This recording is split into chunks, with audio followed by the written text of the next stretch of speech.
Hello everyone, welcome to the Ozark Outpost in Dixon, Missouri. I've decided to change the format a little bit. The first video that I did, which was an entire calendar turn, ran about 56.5 minutes. So to shorten things up, I'm going to break this up into groups. I'm going to try Germany and the Soviet Union as one group, Japan and the Commonwealth is number 2, and France, Italy, and the United States is number 3. We'll see how that goes. So here we go. January 1937. This is Germany and the Soviet Union. To start out, we had our Latin America random event roll, which was Argentine base. Placed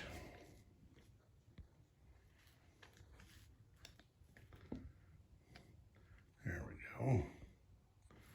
Placed a submarine base in Patagonia, and the Germans got to put a free U-boat in that sea zone, which has subsequently moved out to there. The Germans, much to the chagrin of Hitler and Himmler and everyone else involved, missed all of their tech rolls. Germany currently doesn't have anything going on the tech chart. They did establish a spy ring in Paris, which gives Germany 1 in Paris and 1 in Washington, D.C. It looks like. Let's see.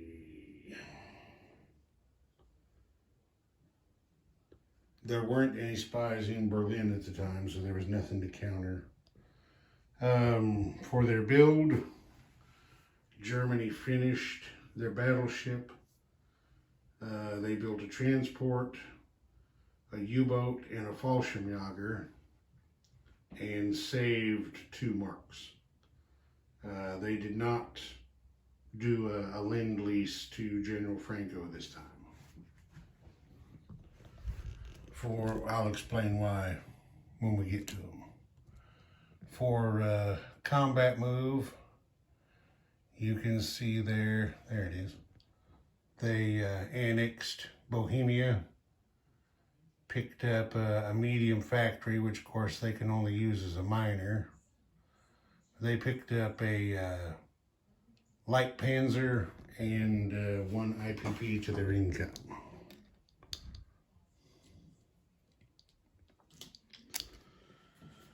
All right. General Franco, down here in Spain, did his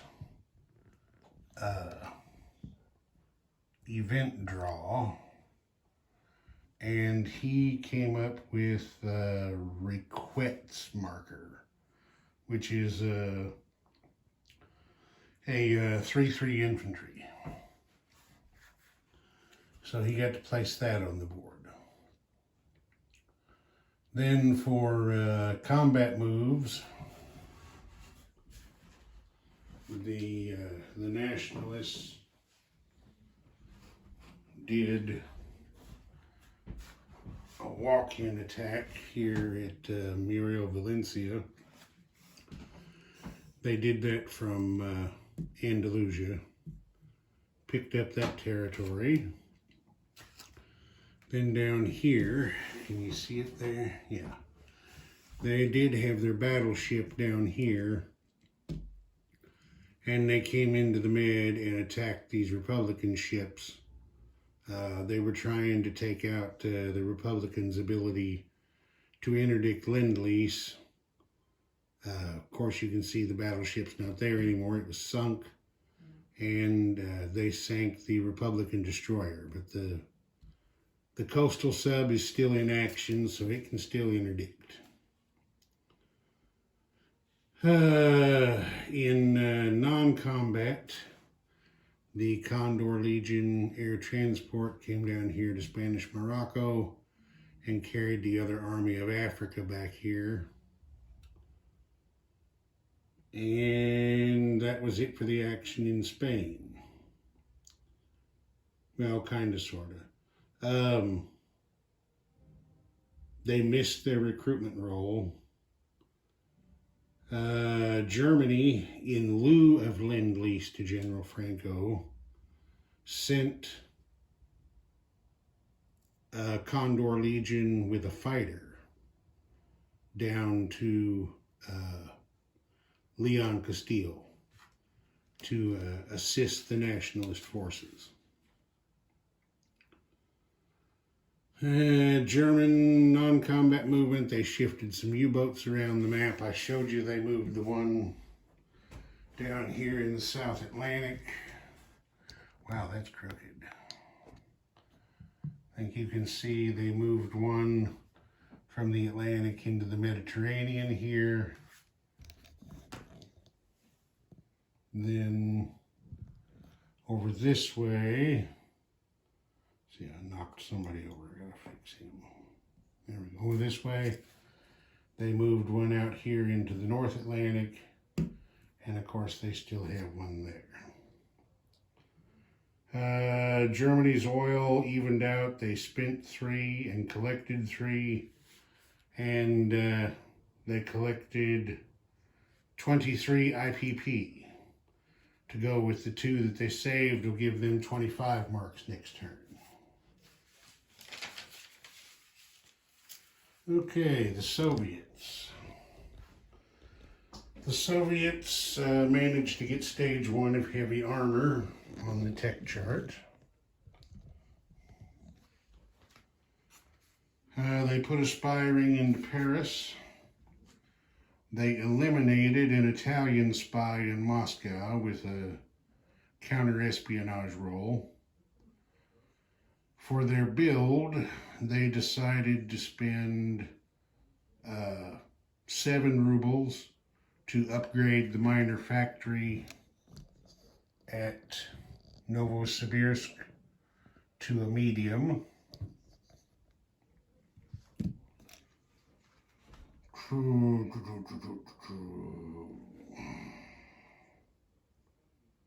And they built a Lend-Lease infantry for the Republicans.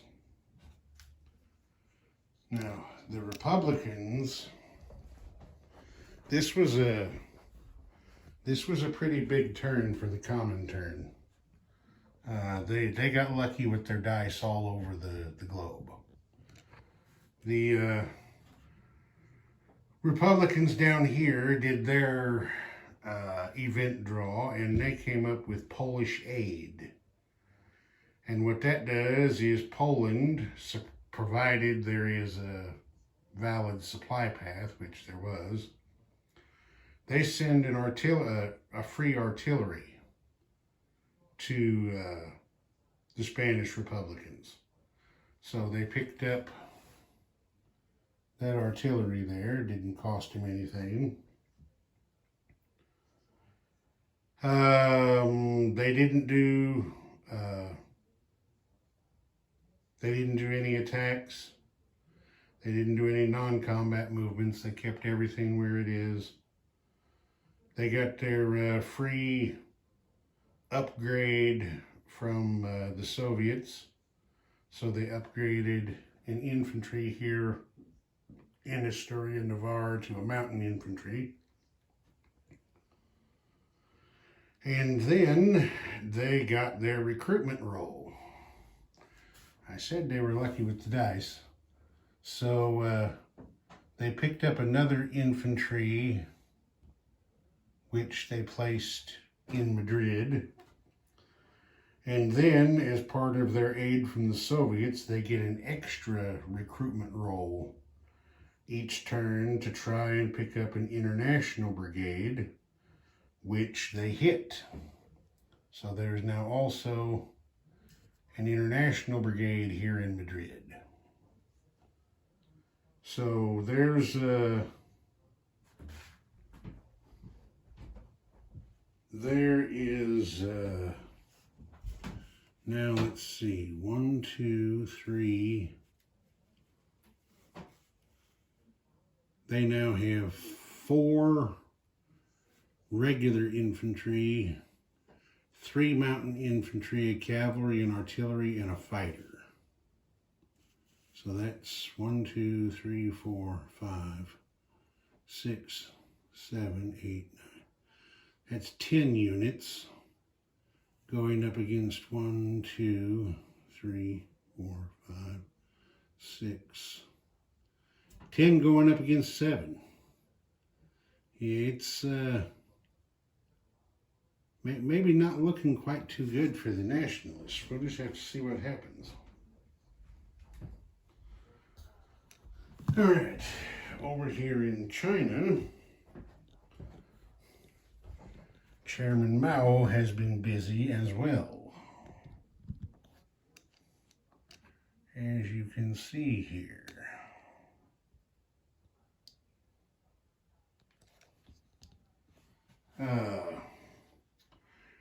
He didn't build anything. He didn't do any combat, didn't do any non-combat moves, kept everything where it was. The Chi-Coms missed their recruitment role.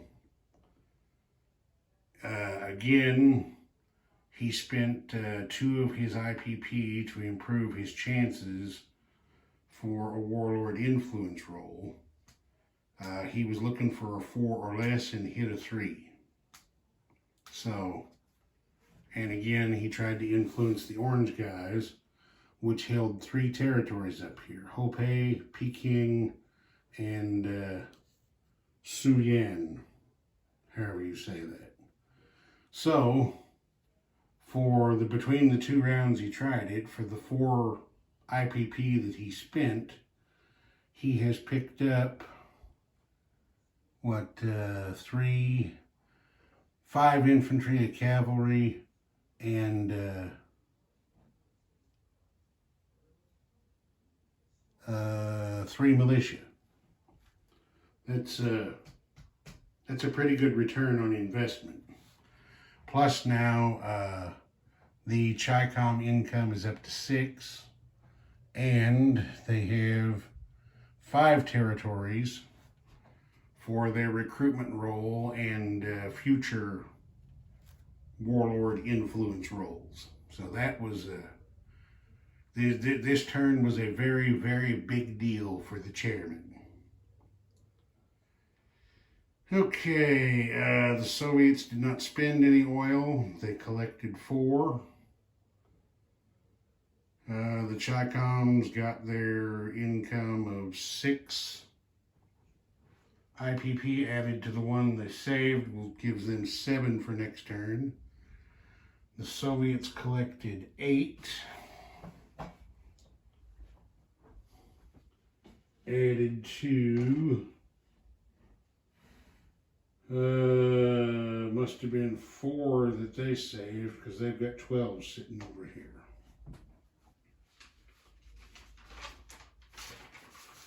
So that was it for them.